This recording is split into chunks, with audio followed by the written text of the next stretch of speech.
They shut down my daughter's lemonade stand with a measuring tape and a smile. Two board members in polos and a property manager I'd only ever seen in newsletters walked up our driveway like they were inspecting a runway. Unpermitted commercial activity, the taller one said, as if a 9-year-old, a folding table, and a handwritten sign were a cartel. My daughter, Ava, stood there with a paper cup clutched like evidence. My wife, Lena, asked what rule they were invoking. They didn't cite one. They handed us a notice of violation that used 3 words for the same idea: prohibited, unauthorized, impermissible, and a fine schedule that bloomed like mold if you didn't pay by Friday. They posed for no one and left. Ava put the cups back in the box without crying. That was the line I felt first. The second came a week later. Chalk and 5 colors on warm concrete. A hopscotch court that began at the front steps and ended at a victory star. Our 6-year-old, Theo, drew a rocket ship and a dog with a cape. The HOA called it vandalism in a letter taped to our door at 7:14 a.m. The letter included a photo from a dome camera pointing at our driveway. Nuisance in the common view, it read. Not a conversation, a verdict. We power washed happiness off our walk so strangers would stop sending us invoices. The third was uglier because it aimed at our babysitter instead of us. I was in court, in robes, in a different arena with a different kind of gavel when my phone buzzed 7 times in 90 seconds. The screenshot Lena sent showed a board vice president leaning over our 18-year-old sitter on the porch, finger arched mid-accusation. Residents only. You can't be here without the owner present. The sitter's eyes were glassy, the kind people wear when a morning turns into a test. She'd been watching Theo practice reading and making sure our older kid finished her mouth sheet. I'm on the contact list, she said, showing the laminated card we'd given her and the email from the management office confirming she was cleared. The vice president took a photo anyway and called security from the sidewalk, as if volume were policy. The fourth was a letter that changed the temperature in our house by 10 degrees. Theo is autistic. Noise and unpredictability aren't preferences, they're mountains. We worked with a trainer and a nonprofit to place a service dog, Milo, who wears a vest and knows exactly what to do when Theo's hands start flopping and the world tilts. Milo can interrupt with a nudge and deep pressure, and he can find Theo when a backyard becomes too many square feet all at once. I sent the HOA a polite, thorough accommodation request under the Fair Housing Act and the Americans with Disabilities Act. I included a doctor's letter, a trainer's certification, a behavioral plan, and the sentence I hate writing: my son is disabled. 3 days later, we received request denied, no animals permitted on common grounds, Rule 8.2. Please see pet policy.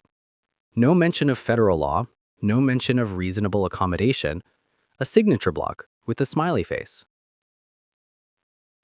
Crossing lines is easy in theory. In practice, it's a collection of small angles, paper on doors, cameras that look like permission, notes written in the third person about your family as if they're a problem to be solved. By the time I got the email denying Milo, I was less angry than precise. I called the manager. We denied the application, he said, extravagantly neutral. On what basis? I asked. The pet policy is neutral, he said. No animals in common areas. Neutral isn't lawful, I said, evenly. The FHA requires reasonable accommodation for individuals with disabilities when necessary to afford equal use and enjoyment. ADA Title III says service animals may accompany their handlers. Your policy is not a moat against federal law. There was a pause that sounded like confusion dressed as confidence. Our attorney can call you, he said. My attorney should call yours, but we'll try something else first. I email a letter that read like a syllabus: who we are, what Milo does, what the law requires, and why pet policy is not a talisman. I attached the doctor's letter again and underlined preventing elopement, because that word tends to move people who don't want to be moved. 2 hours later, I came home early and found a man with a phone on a selfie stick peering over a fence into our backyard. His shirt had the HOA logo. His expression had the entitlement of someone who thinks wielding a rulebook and holding a recording device turns him into a marshal. Inspecting your swing set, he said. Non-compliant color. Must be earth tone. It was red because Theo's occupational therapist suggested high contrast visual cues. Please step away from my property, I said. He stepped closer. If you touch me, I'll call the police. If you keep filming my children, I'll call your attorney and the Department of Housing and Urban Development. He sneered, about habit that looks too much like a tick to be accidental. You think HUD cares about a swing set? No, I said, but they care about retaliation, and I care about records. Lena stood by the back door with a hand on Milo's harness and the other on Theo's shoulder. Do you want to tell him now? She whispered. I shook my head. We could say it. We could say I'm a federal judge, but words like that are hammers in rooms full of glass. I didn't want to scare him. I wanted to teach him. I wanted to teach the whole board at once. The next morning, a certified letter arrived with a hearing date and a list of accusations that read like a list of generic HOA grievances pulled from a blog. Unapproved structure, the swing. Prohibited animal, Milo. Nuisance, chalk. Unauthorized business, lemonade. Security breach, babysitter. Failure to maintain landscape. 2 dandelions and a photo from a camera aimed like theater. Hearing next Tuesday, 6 p.m. Board will determine fines and sanctions. No mention of accommodation. No mention of witnesses, no mention of the right to inspect evidence. It's strange to see due process reduced to a line item when you spend your days making sure due process means more than font choices. I took the afternoon off and built a record the way I build chambers memos, calm, complete, designed to answer every question before anyone had time to find a question credible. I wrote a letter citing the FHA, the ADA, and our state's HOA statute requiring fair notice, impartial hearings, and access to evidence. I requested all photos, videos, and notes, the names of anyone complaining, the vote approving the hearing, the policy underpinning each alleged violation, and the authority for security to approach sitters and film children. I asked for accommodations for the hearing itself, quiet room, limited attendance, alternate time if necessary, because the law doesn't only apply outside. Then I called our neighbor, Tom, who sometimes wears a ball cap and often wears empathy. You want witnesses? He asked. I want neighbors, I said, with polite ones, with phones. He laughed. We can do polite, he said. We can do phones. I'll bring cookies to keep people from trying to be heroes.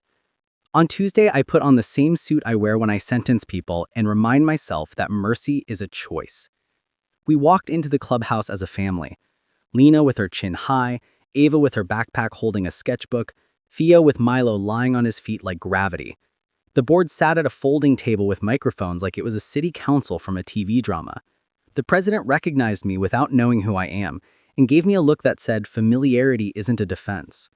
I greeted them like lawyers greet each other in elevators, as people who will have to share fluorescent lights for 90 minutes whether they like it or not.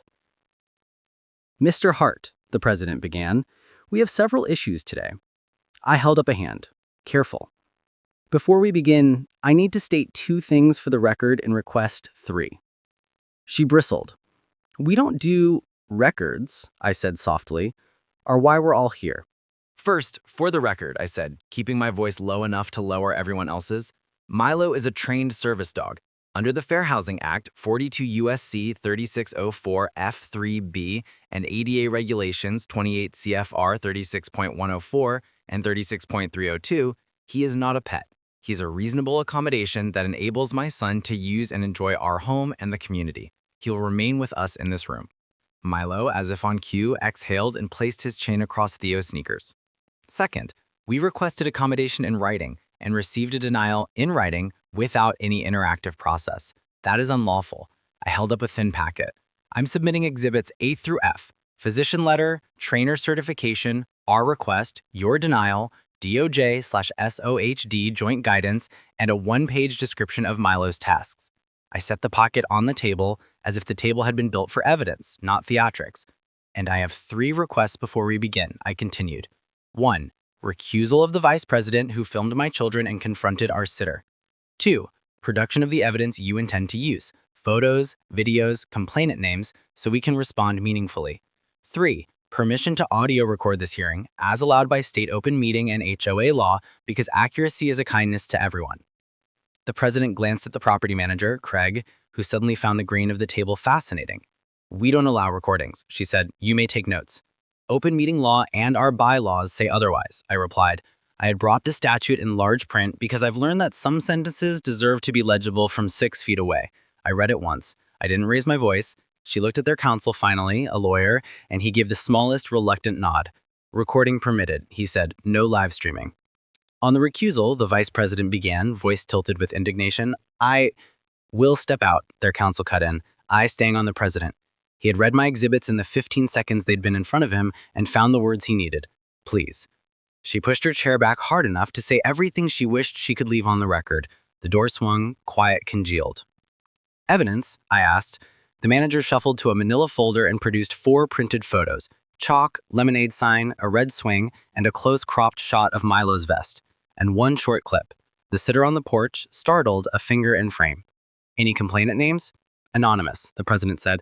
I shook my head.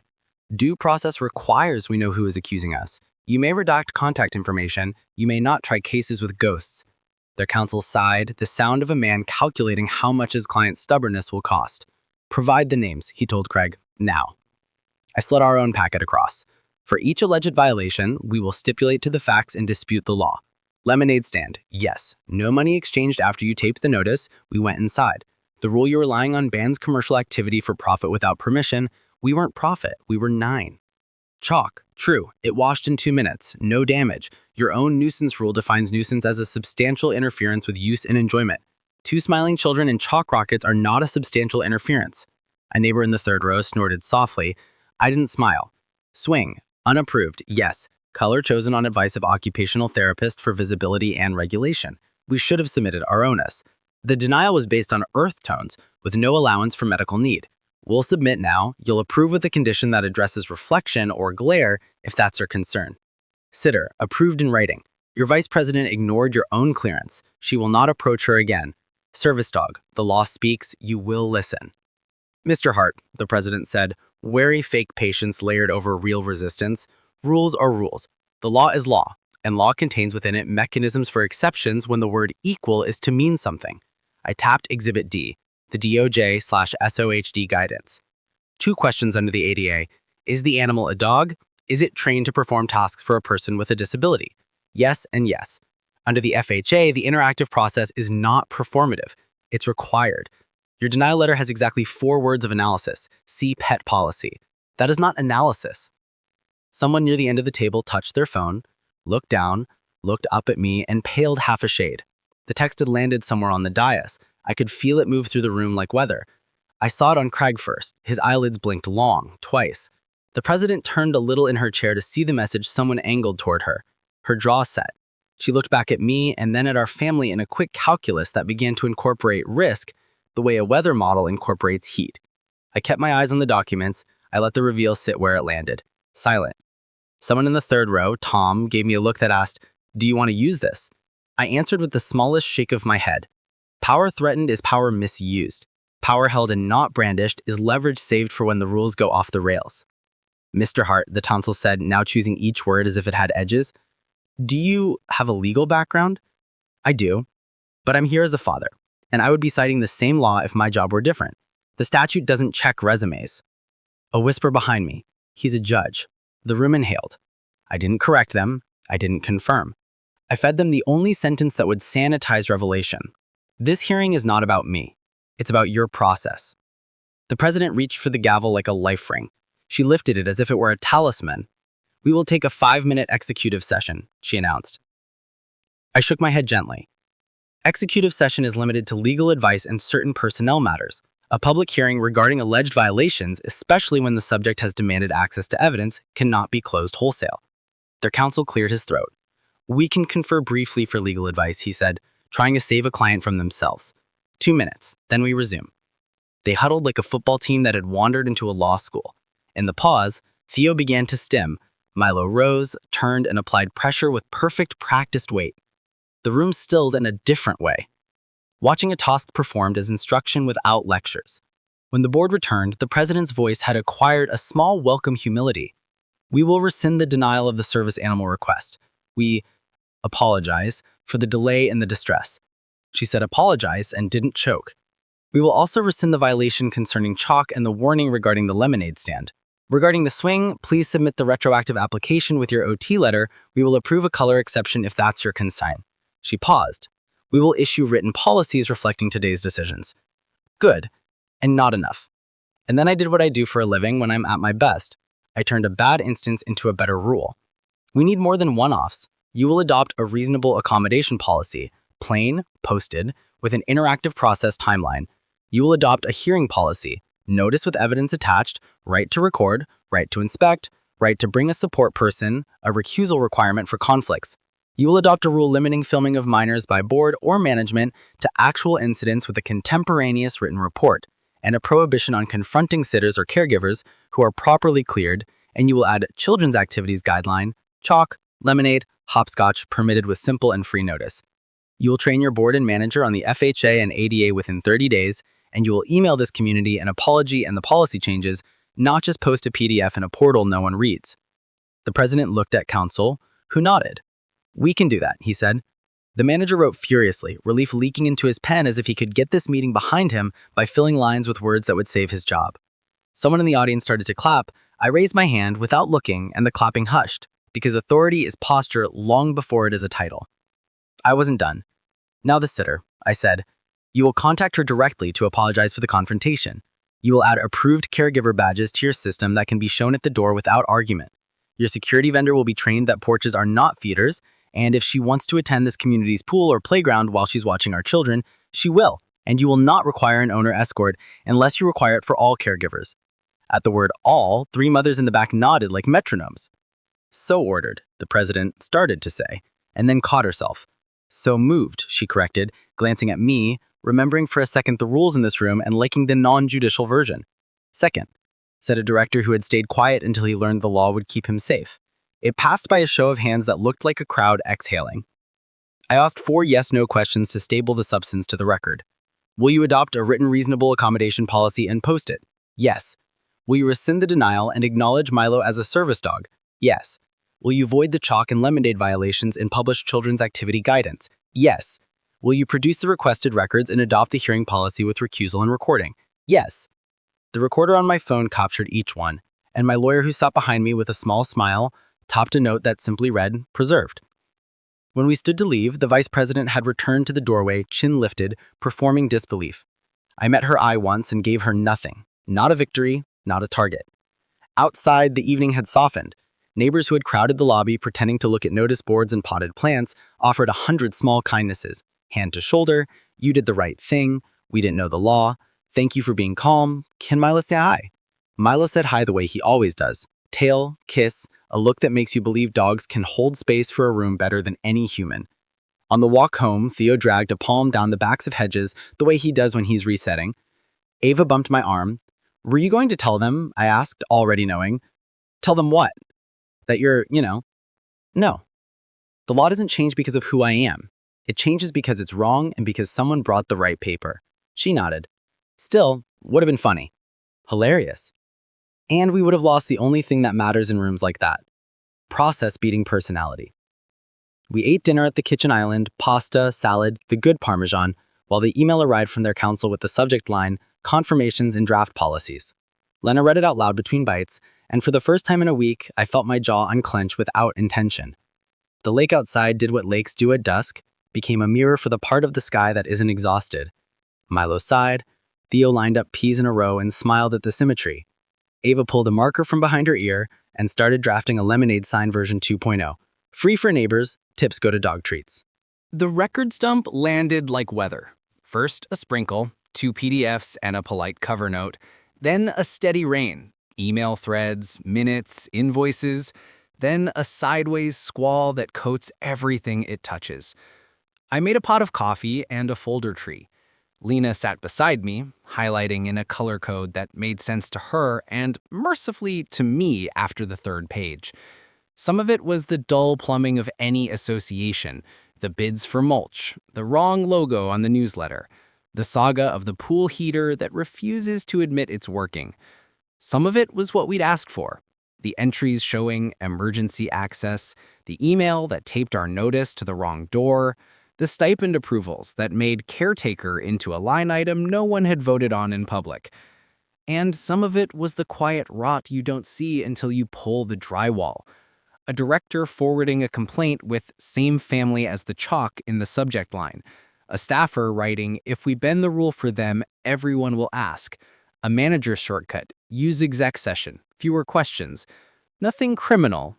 Enough to explain how a system that remembered uniform paint could forget federal law. We didn't forward everything to HUD. We didn't need the hammer, we needed the hinge. I sent counsel a list labeled policy failure and another labeled human error, because sorting sins is how you keep repair from becoming punishment. The apology letter to our sitter arrived first, hand-delivered by the president at our porch while she did a square job of looking people in the eye. She came without a camera, without company, without the stiff armor she wore at the table. "We were wrong," she said, using the sentence adults love to paraphrase and hate to say. Our sitter, who was better at being 18 than I was, nodded with grace that made me want to promote her to management. The new caregiver badge process went live the next day. An email with a QR code, a printable pass, a note to security with "do not confront on porches, request ID from a distance, call the owner, write a report." It wasn't complicated because it didn't need to be. Common sense rarely is until someone puts it in a policy and tells the right people it exists. The training happened on a Thursday night with coffee that tasted like apologies, and a consultant who'd done ADA and FHA in rooms far less polite than ours. She didn't lecture. She told stories, some funny, some hard.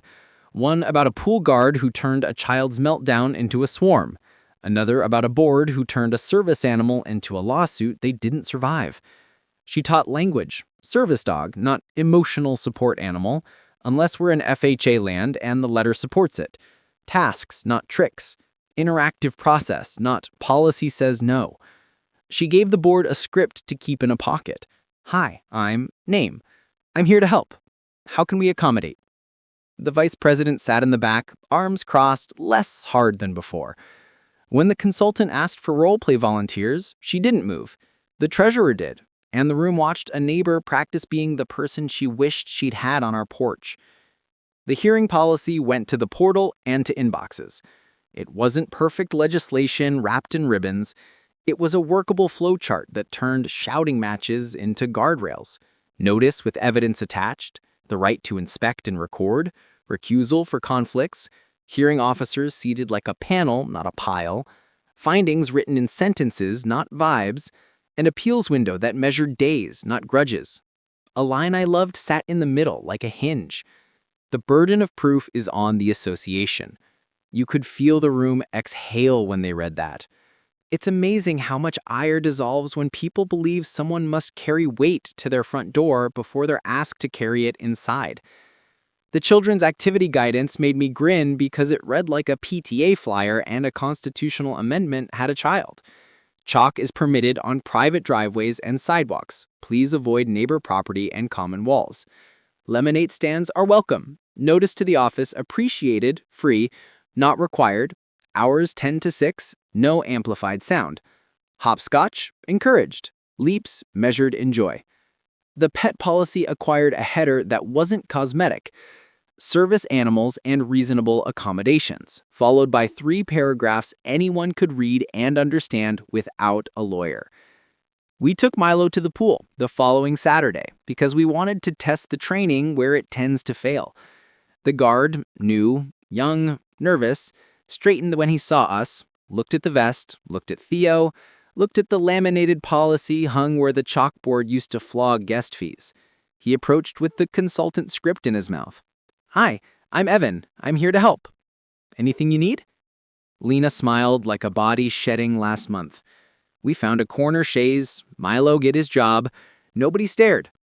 On our way out, the vice president materialized like a deer at dusk, the kind of person who knows exactly the moment when she could be seen being good. "Mr. Hart, may I apologize?" She paused, and I watched her pick which sentence to trust. "For making your porch into a stage." I nodded once. "Thank you for saying that." And I left it there because there are apologies you correct and apologies you accept. And discernment matters when the goal is to build a neighborhood, not a file. The records we insisted on produced refunds we didn't request, and others did. The board voided fines for lemonade and chalk, whether or not they were ours. They sent checks to addresses with uncashed resentment and a memo line that said policy update refund. They turned two processing fees into a line item they deleted and an email that said, "We were charging you to read the mail, we won't." The treasurer resigned and then agreed to train her replacement because there are ways to leave a room that don't knock over chairs. Craig kept his job on probation with a punch list: records compliance, key audit protocols, response timelines measured with a clock, not a shrug. The board hired a part-time compliance admin with actual HOA credentials who knew that common sense is a skill set, not a trait. The local paper ran a piece that was better than the gossip they could have written. Family's dog spurs policy change. They didn't mention my job, they quoted the ADA and FHA correctly. They printed a picture of Milo that made him look like a solemn Roman. The neighborhood forum, wounded by its own hunger to speculate, turned toward lighter weather: lost cats, new bakery, speed bumps on Birch. Tom texted at midnight 3 days later. They figured it out. He sent a screen grab with a post with my name and a robe emoji and 50 comments debating whether judges live amongst us like friendly cryptids. I didn't respond. I didn't need to. I wrote a short note to the board president instead. I prefer to be a neighbor. Please keep the law boring by keeping the policy explicit. The DOJ/HUD portal acknowledgement of my inquiry came with a case number and an invitation to add detail if nothing changed. I closed the file 2 weeks later. Closing a complaint felt less like giving up and more like blessing a path we were already walking.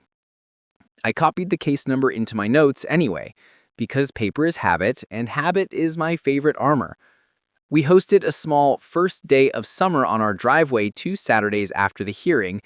Chalk buckets, lemonade, free, tips for the rescue that trained Milo, hopscotch lines, a Milo does tricks corner that was really a Milo does tasks that look like tricks, please learn what to call them. The president came with store-bought cookies and a willingness to pour cups for children who called her lady instead of board. The new compliance admin stopped by, introduced herself, and did the nicest thing a person with a rule book can do: asked what else we needed fixed. "The speed at the corner," Tom said, appearing like a friend summoned by a PSA. "Paint," I said. "A flexible delineator," he added. "A sign," the president said. "Let's be the place where 6 miles per hour is cool." It was easier to imagine a speed policy than it had been to imagine kindness in some of the same mouths a month prior. It's amazing how much lines move once you teach them where to go. In quiet hours, I wrote. Not a bench memo, a playbook. 1 page. Big font. I titled it "What We Learned When Grown-Ups Showed Up." It had 10 bullets. Ask in writing, insist on the interactive process, cite the law plainly, bring neighbors, record, require recusal for conflict, adopt policies anyone can find and understand, forbid cameras pointed at children unless there's a report to match, audit keys twice a year, put cookie money into a fund for kids' activities so no one confuses childhood for commerce. I sent it to the board and to council and to the management company with the kind of email I wish we all wrote more often. Here's a thing we built together that none of us can take credit for and all of us can be glad to own. That night, Ava taped her new lemonade sign to the folding table with painter's tape, like a set dresser who came by it honestly. Theo practiced high five with Milo 8 times to be sure his hand knew where to be. I stood in the foyer that had recently been an argument, put a hand on the door, and told the house a small truth I hoped would keep repeating itself. We are going outside.